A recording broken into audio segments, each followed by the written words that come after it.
You're living your purpose, your truest self, but you still don't feel fulfilled.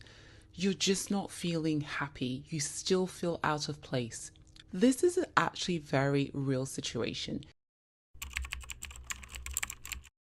It's one that I've seen quite often with my patients who come in and their lives seem seemingly great. They have the perfect home, they have great children, they have supportive partners, their jobs are great, no financial worries, but they just feel this sense of apathy, we call it. They cannot understand. They're not feeling truly as happy as they believe that they should do. They're feeling something is missing. Well, the thing is, it's not that they're ungrateful. It's not that they're selfish. It's not that they're bad people. This feeling is very legitimate and it's nothing for you to be ashamed of if this is how you're feeling. But perhaps there's actually more to it than just that feeling. And I want to actually give you 8 things to consider where one of these may be actually what's going on or a combination of them. The first reason that I want to talk about is depression and anxiety. The thing is, people always think that depression and anxiety comes because your situation is going really bad. Yes, those can often be the trigger, but sometimes it could just be rumbling under the surface. Sometimes you actually could have everything be going great in your life, no seemingly obvious external triggers, but it's actually depression, anxiety, or even anxiety, often a combination of these 2 things going on. So when you are feeling that feeling, or if that is something that you're currently in, don't ignore it. It might actually be the warning sign that something deeper is going on, that the low energy, the apathy, the lack of sort of enjoyment are actually trying to point out that there might be depression and anxiety going on here. The second thing is that maybe it's past trauma that you haven't dealt with. Maybe actually it isn't about the current time. It isn't something that has happened recently. It's something that you've actually buried. And because life is going great now, because you're living your purpose, because everything else is okay, your mind is having that chance to actually go back to that circumstance. Maybe it was something that happened when you were younger. Maybe it was something that happened before you currently started living your purpose or achieving your goals or having this great life that you have. And that actually may be the sign that you need to go and talk to somebody and explore that thing that occurred, that maybe now your mind, your soul is telling you, we're ready to deal with this. We need to deal with this to move forward. Number 3, are you comparing yourself to others? Are you feeling this way because you're thinking, well, I ought to be here, there, and there because you're looking at other people? Are you actually exactly where you're supposed to be? But because you're comparing yourself, you feel that you should not feel as happy as you should be, that something is actually missing. Number 4, do you have unrealistic expectations? Are you expecting something beyond what you should have been able to accomplish right now, or perhaps not being patient enough to allow yourself to get to there?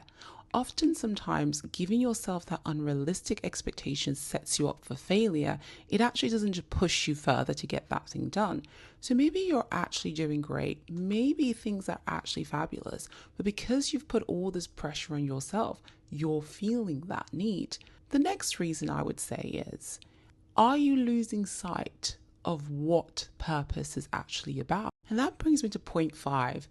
The point of pursuing your purpose, the point of living a truly authentic, a life purpose driven, is actually to recognize that is to create, to build a better relationship with God, to build a better relationship with your Creator. It is about doing something beyond yourself. It's about helping families, helping your communities, using the gift that you have been given to help others, to help the world. It is not actually about, am I the most accomplished person? Am I the richest person? Am I the most beautiful?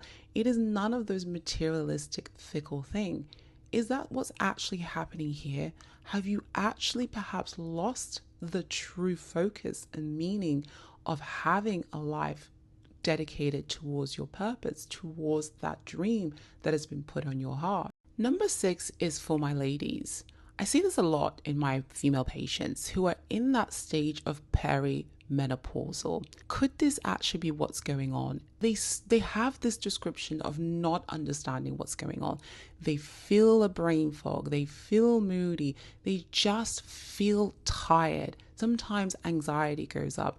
Could it actually be your hormones? Is this something that you need to go and talk to your doctor about? Is it maybe you are in that phase of perimenopause and that's actually what's going on? Number 7, you actually only living part of your purpose and not the entirety of it. Could it be that there's actually another strand of your purpose that you haven't actually even tapped into? And that's what that feeling's about, that restlessness. It's trying to give you a clue that actually there's more for you to do. Now, living a purpose-driven life is exactly that. It is a lifetime thing. But maybe there's a part B to this that you haven't actually realized and therefore haven't started implementing. And then finally, number 8, have you actually fully surrendered? Have you fully surrendered to living this life of purpose? Or are you still trying to control elements of it? I definitely can relate to this difficulty in surrendering. I would often find myself where I would be pushing through. I'd be like, I'm going to do this, I'm going to do that. Why am I not getting the outcome? I would get frustrated with myself, angry with God. Why is this not happening? I'm doing this, I'm having this conversation, I'm doing all these other things, right? But I'm not getting the outcome that I want. And the more I would pray and reflect on it, it became clear that I needed to surrender. I needed to trust in God. I needed to trust in His perfect timing. I needed to trust that if I do my part, He will put everything in place. So I want you to take 10 minutes at some point this week.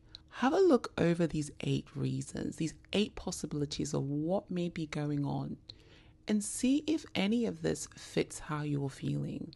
And if perhaps you've been feeling a level of this indifference, this unmotivated state, then maybe you should talk to your GP and see if there's actually something that can be treated, or something that by talking it through, you can recognize, okay, it's my hormones. Okay, maybe I am a little bit depressed, and therefore come up with a management plan with your GP.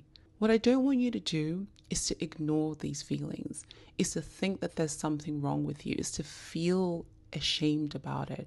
There are lots of people feeling this way, and actually there may be a reason for it.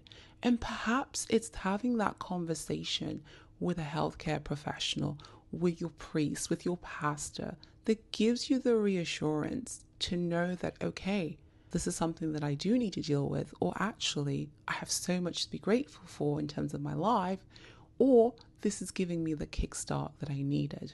So don't ignore it. Talk to the relevant person you need to. Drop me a message, a question if you might have one, and let's see what's going on.